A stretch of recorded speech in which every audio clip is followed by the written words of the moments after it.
Bismillahirrahmanirrahim. Assalamualaikum warahmatullahi wabarakatuh. Alhamdulillah, assalatu wassalamu ala rasulillah wa ala alihi wa sahbihi wa mawala. La hawla wa la quwata illa billah.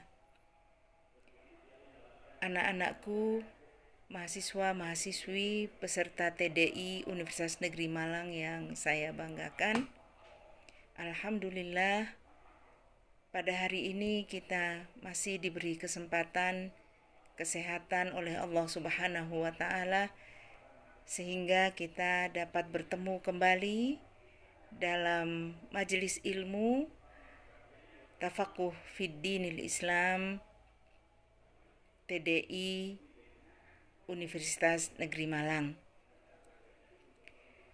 Tema yang diberikan kepada saya hari ini adalah etika pergaulan remaja Islam. Kalau kita bicara tentang remaja, maka anak-anakku ini semua masih tergolong dalam usia remaja, karena WHO memberikan batasan umur untuk remaja yaitu berkisar antara 12 sampai 24 tahun. Anak-anakku yang saya cintai karena Allah Subhanahu wa Ta'ala berfirman dalam surat Al-Hujurat ayat 13, A'udzu billahi minasyaitonir rajim. Bismillahirrahmanirrahim. Ya ayyuhan nasu inna khalaqnakum min dzakarin wa untha wa ja'alnakum syu'uban wa qabaila lita'arafu. Wahai sekalian manusia, sesungguhnya kami menciptakan kamu dari seorang laki-laki dan seorang perempuan dan menjadikan kamu berbangsa-bangsa dan bersuku-suku supaya kamu saling kenal mengenal. Baik. Bagaimana agar kita bisa saling kenal mengenal dengan baik? Tentunya diperlukan adanya aturan-aturan tertentu yang disebut dengan etika atau akhlak atau adab dalam pergaulan, utamanya dalam pergaulan remaja. Ya. Islam sebagai agama yang sempurna dan lengkap, atau sering kita dengar dengan istilah syamil wa kamil, telah mengatur semua sisi kehidupan manusia, termasuk di dalamnya tentang akhlak bermuamalah dengan sesama, ya, atau etika pergaulan antar sesama remaja. Nah, secara umum, Islam menegaskan etika pergaulan yang baik sebagai berikut. Nah, di antaranya, kalau kita bertemu dengan teman, maka disunahkan untuk mengucapkan salam. Dan teman kita atau kita yang diucapkan salam berkewajiban untuk menjawab salam teman kita, karena salam ini adalah doa, ya. Salam adalah doa, bukan hanya pada kita, tetapi bukan hanya untuk kita, tetapi juga untuk keluarga kita, karena mengucapkan dengan assalamualaikum warahmatullahi wabarakatuh atau assalamualaikum. Nah, ini kita didoakan dan keluarga kita yang di rumah juga didoakan. Maka secara akhlaknya dan secara hukum kita diwajibkan untuk menjawab salam dengan yang lebih lengkap atau yang semisalnya. Ya. Kemudian yang kedua, bersalaman. Ya, bersalaman, karena ketika kita bersalaman dengan teman kita, tentunya yang laki-laki dengan laki-laki dan perempuan dengan perempuan, bukan sebaliknya, bukan laki-laki dengan perempuan, perempuan dengan laki-laki, kecuali mahramnya. Nah, ketika kita bersalaman dengan teman kita yang perempuan dengan perempuan, laki-laki dengan laki-laki, maka saat itu juga dosa-dosa antara kita itu berguguran, berjatuhan, hingga tangan kita lepaskan dari tangan teman kita. Baik. Kemudian akhlak juga di dalam bermuamalah atau bergaul dengan teman kita, yaitu berbicara dengan kata-kata yang sopan. Nah, berbicara dengan kata-kata yang sopan ini kadang-kadang terutama di kalangan mahasiswa itu menganggap bahwa ada kata-kata yang menurut orang umum itu tidak layak didengar, tetapi menurut mahasiswa itu panggilan yang akrab, yang menunjukkan keakraban dengan temannya.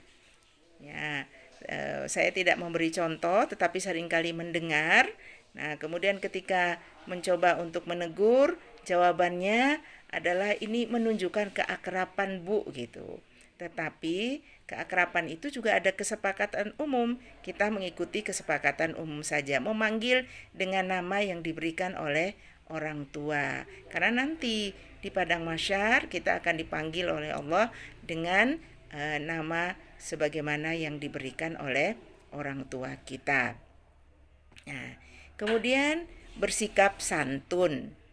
Nah, kemudian menghormati yang lebih tua dan menyayangi yang lebih kecil. Tentu kalau di kampus ketika kita bergaul dengan teman-teman, itu ada kakak kelas, ada yang adik kelas, ada yang juga teman satu angkatan.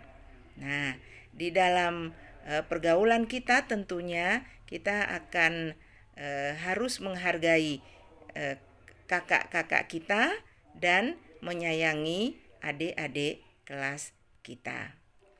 Kemudian di antara akhlak pergaulan sesama remaja adalah menghormati harkat, martabat, dan harta teman kita. Maksudnya bagaimana? Maksudnya adalah tidak membicarakan aib teman kita pada orang lain. Juga tidak menjelek-jelekan teman, gitu ya. Kadang-kadang kita mungkin marah pada teman kita sehingga kita tidak menyampaikan di depannya, tetapi kita membicarakannya pada teman yang lain di belakang dia. Tentu ini tidak termasuk akhlak yang baik di dalam berteman, karena ini menggibah. Ya, menggibah, dan ini sangat dilarang dalam ajaran agama kita Islam. Ya. Kemudian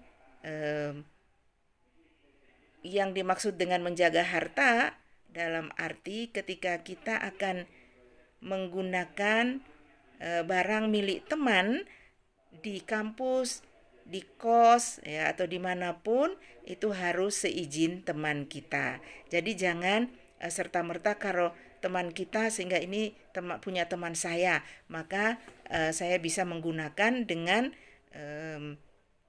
semau kita, tidak, tetapi harus dengan izin teman kita. Kemudian yang penting juga untuk kita jaga di dalam pergaulan kita adalah saling mengingatkan dalam kebaikan. Ya, saling mengingatkan dalam kebaikan itu sudah include di dalamnya juga mencegah teman kita dari perbuatan-perbuatan yang tidak, atau perbuatan-perbuatan yang dilarang dalam agama kita. Nah, ini di antara etika atau akhlak pergaulan di dalam hubungan atau berinteraksi sosial dengan teman sesama mahasiswa ataupun teman-teman di luar kampus. Nah, Anak-anakku yang saya banggakan, kenapa kemudian remaja yang menjadi titik perhatian dalam pergaulan, sehingga ada topik etika pergaulan remaja Islam. Masa remaja ini merupakan masa peralihan dari masa anak-anak menuju masa dewasa. Remaja bukan anak-anak, baik dalam bentuk badan maupun cara berpikir dan bertindak, tetapi juga bukan orang dewasa yang sudah matang. Sehingga masa remaja itu seringkali disebutkan masa pencarian jati diri. Apa ciri-cirinya? Ciri-cirinya baik secara fisik maupun psikis itu ditandai dengan perasaan yang sensitif, ya. Terus penuh dinamika. Jadi remaja itu selalu bergejolak, ya. Kemudian rasa ingin tahunya besar sehingga ingin mencoba banyak hal, ya. Remaja seringkali kalau orang tua mengatakan ya maklumlah anak remaja, misalnya melakukan sesuatu yang penuh tantangan misalnya, ya. Nah, karena kadang-kadang anak remaja ini suka melakukan hal-hal yang nekat gitu ya. Kadang-kadang juga nyerempet dengan pelanggaran atau bahaya. Nah, ini menjadi ciri khas remaja. Karena itu dalam Islam perkembangan remaja ini sangat diperhatikan, ya, diperhatikan baik oleh orang tua ataupun guru. Kalau di kampus ini diperhatikan oleh para dosennya sebagai orang tua di kampus. Karena itu topik-topik TDI itu seringkali diarahkan pada pembentukan akhlak. Apakah akhlak sebagai seorang penuntut ilmu, ya, akhlak dalam pergaulan seperti ini misalnya, ya. Nah, lalu anak-anakku, bagaimana Islam mengatur pergaulan remaja? Tentunya pergaulan dalam Islam itu masuk dalam kajian muamalah, ya, bagian fikih. Maka ada kaidah fikih yang mengatakan al-aslu fil muamalah ibahah. Hukum asal pergaulan antar sesama itu boleh atau mubah. Nah, illa bidalilin yuharrimu dzalik.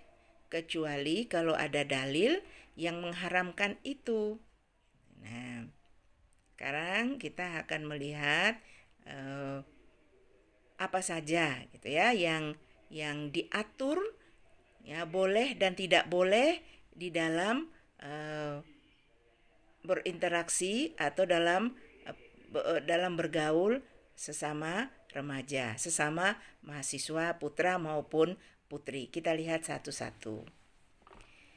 Yang pertama, menundukkan pandangan. Allah Subhanahu wa Ta'ala memerintahkan untuk menjaga pandangan kepada sesama manusia, baik laki-laki maupun perempuan. Kenapa demikian? Ya, karena pandangan akan mengantarkan keinginan pada hal-hal yang berbau syahwat. Ya, dari pandangan itu biasanya kalau kita kenal istilah bahasa Indonesia, pepatah itu dari mata turun ke hati. Ya. Kemudian kalau sudah di hati, kemudian memberikan gambaran, imajinasi. Nah, ini sehingga jauh-jauh Islam sudah mengingatkan kita untuk menundukkan pandangan. Bukan hanya laki-laki kepada perempuan, tetapi begitu juga laki-laki dengan laki-laki dan perempuan dengan perempuan.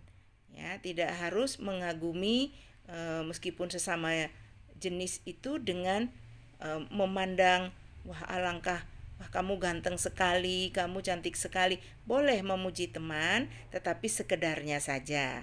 Ya, tidak berlebihan. Memuji teman itu artinya memuji yang menciptakan teman kita. Masya Allah, Allahu Akbar, Allahu Akbar. Jadi menjaga pandangan itu bukan hanya terhadap yang perempuan yang bukan mahramnya, tetapi juga pada teman laki-laki, terutama menjaga pandangan dari aurat meskipun sesama laki-laki atau sesama perempuan. Kemudian kaitannya dengan itu adalah menutup aurat. Nah, dalam pergaulan hendaknya remaja baik perempuan maupun laki-laki harus menutup aurat. Aurat, apa itu aurat? Aurat itu bagian tubuh yang tidak boleh dilihat oleh orang lain kecuali yang mahramnya. Ya. Nah, aurat perempuan itu seluruh tubuh kecuali wajah dan telapak tangan.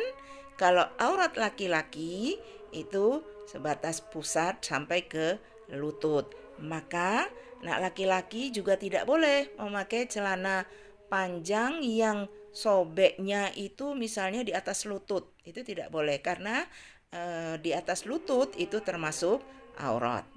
Nah, seringkali mahasiswa remaja yang masih remaja terutama itu memakai pakaian yang agak-agak nekat gitu ya, agak nyerempet-nyerempet. Bahayanya apa? Bahaya tidak menutup aurat, yaitu terbuka karena sobek atau memang model ya, mengikuti tren model disobek, tetapi sobekannya itu membuka aurat. Ini harus perlu diperhatikan.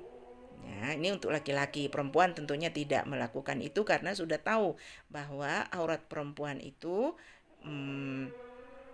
seluruh tubuh kecuali wajah dan telapak tangan. Lalu yang termasuk dalam menutup aurat itu adalah persoalan aurat itu termasuk pakaian yang ketat dan transparan. Nah, ini yang tidak diperkenankan atau tidak boleh dipakai baju adiknya misalnya ya, karena terlalu sempit akhirnya mau sangat membentuk badan misalnya ya. Nah, lalu transparan.